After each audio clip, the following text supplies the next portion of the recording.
ko makatulog, nakakulong lang sa kwarto. Isipan ay sumasabog,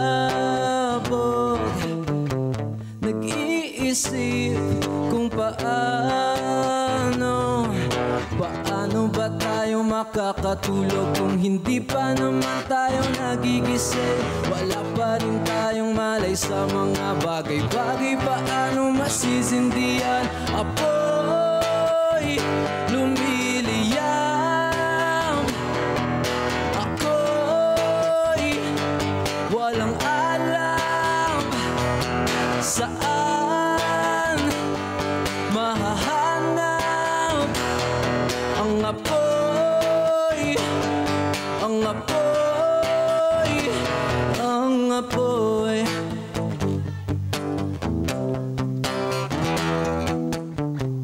Umuulan, umaaraw, tuluyan pang gumagapang. Kailan ba to matatapos? Paano na makaraos? Paano ba tayo makakabangon kung palagi na lang tayong nagigipit? Wala pa rin tayong malay sa mga bagay-bagay. Paano masisindihan? Apoy lumiliyab, ako'y walang alam saan mahahanap ang apoy, ang apoy, ang apoy.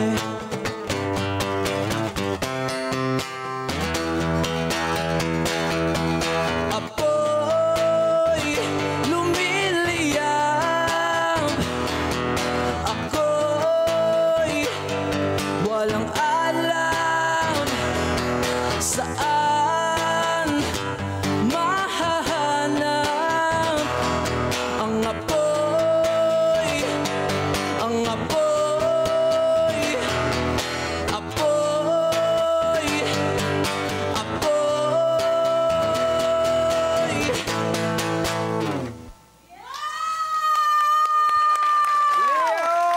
Rugdog nun, ha?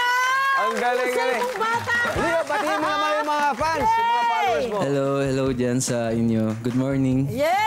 O, diba, pagdating sa pagsasalita, ganun talaga yung mga artist, eh, no? Hello po, nahihiya, pero pag umaawit, matindi, Oo, ha? all out, di ba? Ganda! Original! Wow! Tungkol saan ang kantang ito? About po siya sa everyday survival. Wow! About, kasi nung nasulat ko po yung song, college po ako noon. Then, yung day-to-day living. Matindi ang maging estudyante. Totoo naman yan. Bilang estudyante, mahirap din talaga. Pag sa face ka na yun. Siyempre, sa age mo rin yun, di ba? Ito muna yung pinagdadaanan ko. Ang hirap. Kasi ang daming ginagawa. Totoo naman yan. Di ba? At Basking. Correct. Basking Nag-basking ang kanyang ka. pinagkakaabalahan. Pagkatapos, kailan ka naging matapang na harapin ang pagbabasking? Kasi mahihain sila yun. Pero diba, performance, basking, kailan mo na... Nung 2022 po ako nag-start. Okay. Sa around BGC po. Then, ayun po. Galing, ano? Anong nagiging reaction ng mga kababayan, ng mga tao kapag nakikita ka nagpe-perform? Yes. Narinig yung awitin mo? Sari-sari po eh. Yung iba po masaya sila. Yes. Yung iba naman, Naapektuhan. Sentimental, di ba? Feeling ko baka nagiging emotional, Kaya kung gusto malaman o baka mukhang Diba? naging emotional eh. May mga ganon. yung iba naman po nakikanta sila. Like, na-enjoy din po nila yung performance. Dahil bukod sa mga original na mga komposisyon mo, meron ka rin iba't ibang mga covers. Opo, kumakanta rin po ako ng covers. Ano yung favorite mo sa lahat ng genre na... OPM po. OPM. Mahal ka namin, lalo. Oo naman, OPM talaga dapat. Ang dami mong ang dami! followers. Ang daming tumututok! grabe. Ang husay mong bata ka. O, social media, saan ka pwedeng i-follow? Sa IG, TikTok, and Facebook. Follow nyo ako at Leopols, Leyopos. Leopold, ang cute Leopold. ng name mo. How about sa Spotify? Meron ka na bang Meron ka Spotify? Po, meron po akong released 2 songs na po. Isa po yung kinanta ko ngayon. Ang title po nito is Apoy. And meron pa pong isa is Litrato. Yun naman medyo mellow po. Galing ko lahat nagsisulat. Pasample naman ng litrato, Hindi naman pasample. parinig ng litrato, isang ano lang.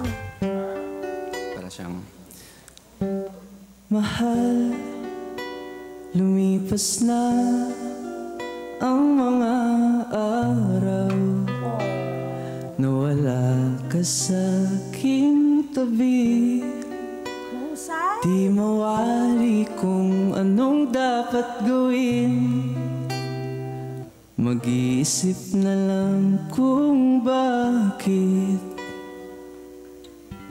Aray. Ang galing mo! Ang husay na bata! Oy, floor director namin si Jing eh. Correct! Yung nakaganyan na lang eh. All the feels. Oh. Hi! Sabahan naman! Sana na, bro! Mga Kanet 25, this is Love and New Verbo. For more love, Tunipet, and Arafang updates, just click the subscribe button and follow us on our Net25 social media pages at Net25 TV and Net25 Entertainment Facebook. See ya! I love ya!